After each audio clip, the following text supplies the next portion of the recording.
जब भगवान मुरलीधर चले जाते हैं मथुरा के लिए और सखियां अपने अपने धाम को आई हैं और राधा को दुखी देख करके ललिता विशाखा और सब समझा रहे हैं और कहने लगे हैं कि हे सखी, भगवान कन्हैया तो सबको छोड़ करके चले गए हैं, तो आज धीरे धीरे समय व्यतीत होता चला गया।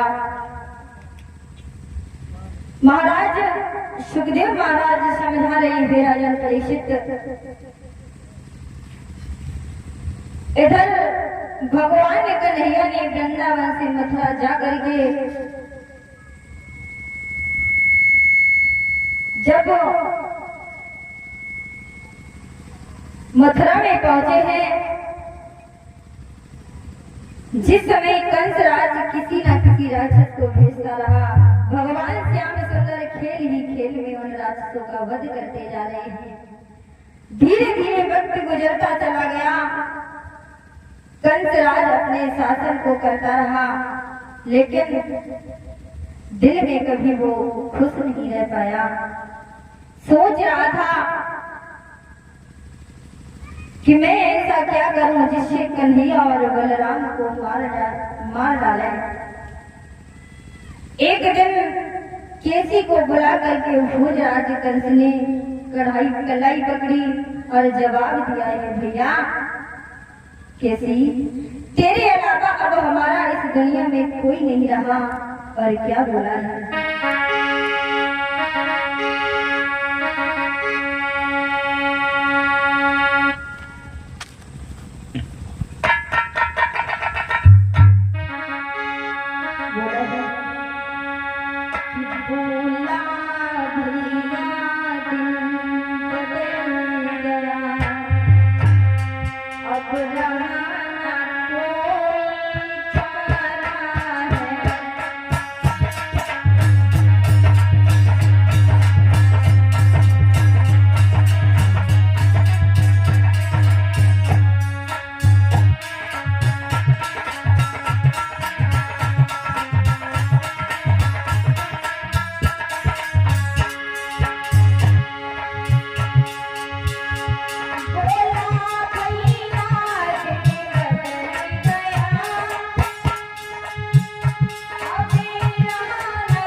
दुनिया में सहारा नहीं रहा।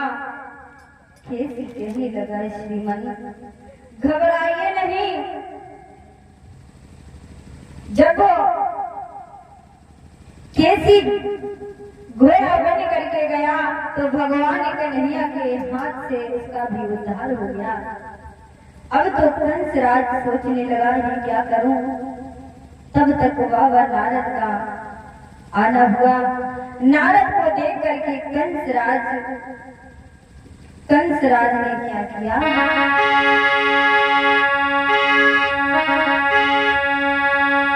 कंसराज कहने लगे हैं, और नारद जी और क्या बोलेंगे।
नारद जी को बिठाया, सारा हाल बताया।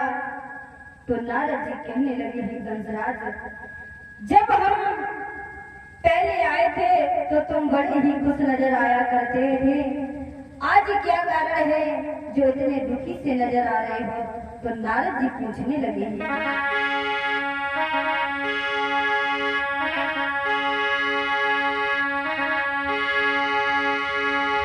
कि नारद बोले,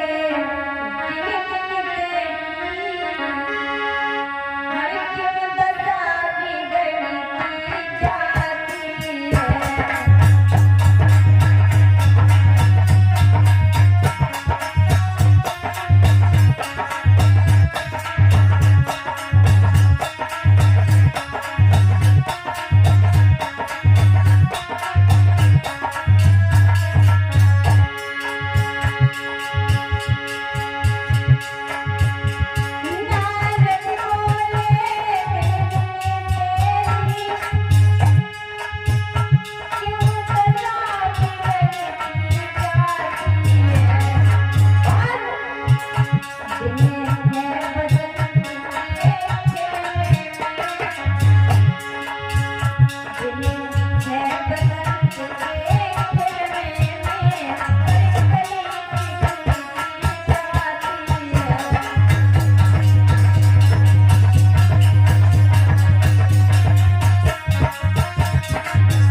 आखिर बात क्या है? पहले मैंने कहा था कि काली जैसे कमल पुष्प मंगवा लेना, वहां दोनों मारे जाएंगे। कंस कहने लगा, कुछ न पूछो बाबा नारद, कमल के फूल तो मैंने मंगवा लिए हैं, लेकिन अब हमारी कोई फीस नहीं जाती, तब क्या करें? उसी समय नारद कहने लगे कि घबराओ नहीं, मेरे पास में एक युक्ति है। अब हम तुम्हें कन्हैया और बलराम को मरवाने के लिए एक बात बताने जा रहे हैं, जिसे ध्यान मग्न होकर सुनना। कंसराज, जिस वसुदेव को तुम अपना घर का समझते हो, बहनोई समझते हो, इसी का जाल रचाया हुआ है। यही घर का वो भेदी है जो रात ही रात में उस माया को यहाँ बुला करके तुम्हें दिखाया गया, और वह कन्हैया जो जेल खाने में प्रकट हुआ था, उसे गोकुल पहुंचा दिया गया है। जो ये वचन सुनी कंसराज ने तलवार निकाल करके वसुदेव को मारने के लिए भागे हैं। कहने लगे हैं, इसे न मारो, ये तो तुम्हारे घर में है, इसे चाहे जाओ मार देना। पहले कन्हैया और बलराम को मारने के लिए बलराम कन्हैया को धोखे से मथुरा में बुलाओ, और जब वो मथुरा आ जाएंगे तो फिर तुम्हारी मर्जी, उन दोनों को जैसे चाहो वैसे मार देना, वो तो तुम्हारी मर्जी है। कार्तिक की द्वादशी के दिन नारद ने बात बताई चतुर्दशी को कि कंसराज ने अपने आंगन में धनुष यज्ञ रचाया है। 13 वाले दिन अक्रूर को बुलाया और जवाब दिया है, तुम वृंदावन में जाओ, और जा करके बलराम और कृष्ण को मथुरा में ले आओ।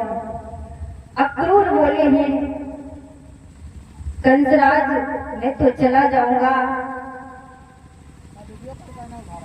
कंसराज में जाने के लिए मना नहीं करता, चला तो जाऊंगा, लेकिन मेरी बात ये है सिर्फ कृष्ण के आने से तो है देरी है, लेकिन तुम्हारी मौत की देरी नहीं है। कंस कहने लगा बेमतलब की बातें तुम हमें क्यों सुना रहे हो? मैंने तुम्हें वृंदावन जाने के लिए कहा, इसलिए तुम रथ को लेकर के और बहुत जल्दी जाओ। कल धनुष यज्ञ है, निमंत्रण है आपका, और कह देना उनसे अपने जवान को सतर्क रखें। जवाब दिया है पहलवानों, इसी दिन के लिए मैंने तुम्हें खिला पिला करके तंदुरुस्त किया है।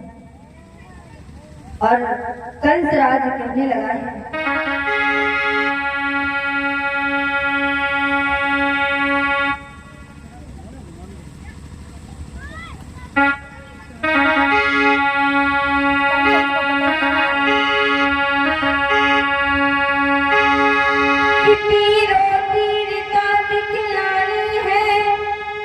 ये वक्त है अपना कुर्बानी का, और ये समय नजदीक है, आई गयो ये समय आना जाने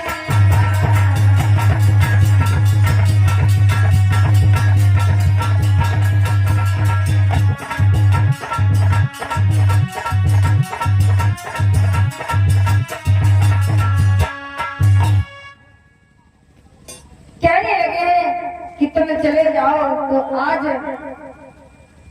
जिस समय अक्रूर जी के साथ में भगवान कन्हैया आए हैं और